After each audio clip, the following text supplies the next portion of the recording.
తన్మయ్యని మాట్లాడవలసిందిగా రిక్వెస్ట్ చేస్తున్నాం. అందరికీ నమస్కారం. ఇక్కడ వచ్చిన మీడియా వాళ్ళకి, అతిథులకి అందరికీ నా నమస్కారం. Thank you for coming. నా పేరు తన్మయ్ ఖుషి, తెలియని వాళ్ళకి చెప్తున్నాను. చాలామందికి ఇక్కడ 23 ఫిలిం త్రూ తెలిసి ఉంటాను. 23 కంప్లీట్ డిఫరెంట్ జాన్రా.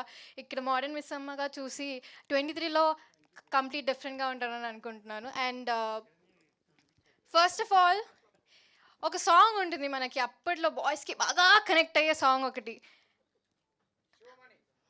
వద్దురా సోదరా పెళ్ళంటే నూరెళ్ళమ్మంటరా. అప్పుడు అబ్బాయిలకి మంచిగా కనెక్ట్ అయ్యే సాంగ్ అది. మంచి వైబ్లో ఉన్నారు.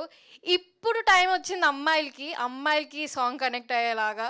సో అప్పుడు నాగార్జునతోటి ఇప్పుడు నాతోటి కనెక్ట్ అవుతారు అమ్మాయిలు అని అనుకుంటున్నాను. సో ఈజీగా ఇవాళ రేపు జనరేషన్ అమ్మాయిలకి పెద్ద రీజన్స్ వెతుక్కోవాల్సిన అవసరం లేకుండా మీరు చెప్పినట్లుగా ఈ సాంగ్ పంపించేస్తే పెళ్ళి క్యాన్సిల్ అయిపోతుంది, అమ్మాయిలకి అవసరం లేదు అన్నట్లుగా ఉంది ఈ సాంగ్. అసలు డైరెక్టర్ గారు మీరు అమ్మాయిల పాయింట్ ఆఫ్ వ్యూలో ఎలా రాశారు? అది మీ పాయింట్ ఆఫ్ వ్యూనా లేకపోతే మీ వైఫ్ గారి పాయింట్ ఆఫ్ వ్యూనా నాకు అర్థం కావట్లేదు. పెళ్ళి అయిపోయాక మీ వైఫ్ గారి థాట్స్ రాసినట్లున్నారు మీరు కూడా.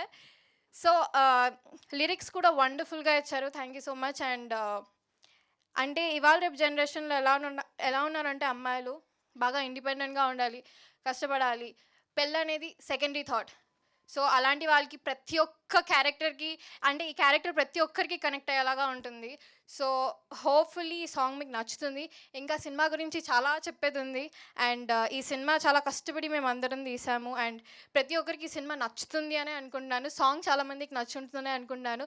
ఈ సాంగ్ తీయడం వరకు మా రెస్పాన్సిబిలిటీ. ఇది హిట్ అయ్యేది ఆడియన్స్ ఎలా తీసుకుంటారో ఆడియన్స్ రెస్పాన్సిబిలిటీ అది హిట్ చేయడం. సో హోప్ఫుల్లీ మీ అందరికీ సాంగ్ నచ్చింది అనుకుంటున్నాను. ఇంకా మా ఫిలిం గురించి, టీం గురించి, అందరి గురించి తర్వాత నెక్స్ట్ ఈవెంట్స్ చెప్తాను. Thank you so much. Tanmayi, so ఇదైతే క్యారెక్టర్ వద్దని చెప్పేస్తున్నారు పెళ్ళి. What's your real opinion on marriage? ఇది ఇంపార్టెంట్ అన్నమాట. చెప్పేసేయండి పర్లేదు. నేను కూడా ఒక మోడర్న్ మిస్ అమ్మనే అండి. నిజంగానే నాకు సాయిబాబా గారి స్టోరీ చెప్పినప్పుడు అబ్బా సార్ దీంట్లో జీవించేస్తాను సార్ అనిపించిందా?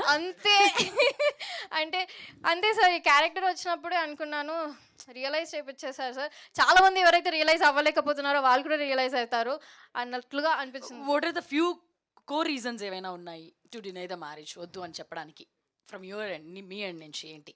One or two. అంటే చిన్నప్పటి నుంచి ప్యాషన్ని ఫాలో అవుతూ వచ్చాను. లైక్ ఫస్ట్ మ్యారేజ్ మీద నాకు ఎలాంటి నెగిటివ్ ఒపీనియన్ లేదు. But then first of all passion ఒక అమ్మాయిగా అది అచీవ్ చేశాక మేబీ పెళ్ళి గురించి తర్వాత ఆలోచించవచ్చు. ఏంటి సినిమా కన్విన్స్ చేసిందా మిమ్మల్ని? వద్దు అనడానికి రీజన్స్ ఇచ్చిందా?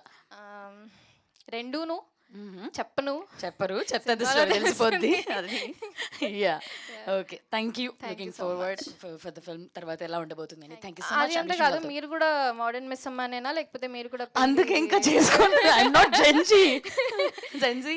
సో ఇదే సేమ్ క్వశ్చన్స్ మా అమ్మ దగ్గర నుంచి కూడా ఎప్పుడు అని. So I will give all these reasons. ఇప్పుడు ఉన్నాయి చూసారా, 1/2 లైఫ్ అనేది లిరిక్స్ బై హార్ట్ చేసేసుకోండి. ప్రతి ఒక్క అమ్మాయి లిరిక్స్ బై హార్ట్ చేసేసుకుని అమ్మ పెళ్ళి అన్నప్పుడు ఈ లిరిక్స్ పాడేస్తే అయిపోతుంది సింపుల్గా. యా చాలా కాంప్రమైజ్ ఉండాలేమో. Yes, all the best. మరో మంచి పర్ఫార్మెన్స్ మీ దగ్గర నుంచి ఎక్స్పెక్ట్ చేస్తున్నాము. Thank you very much. And ఇప్పుడు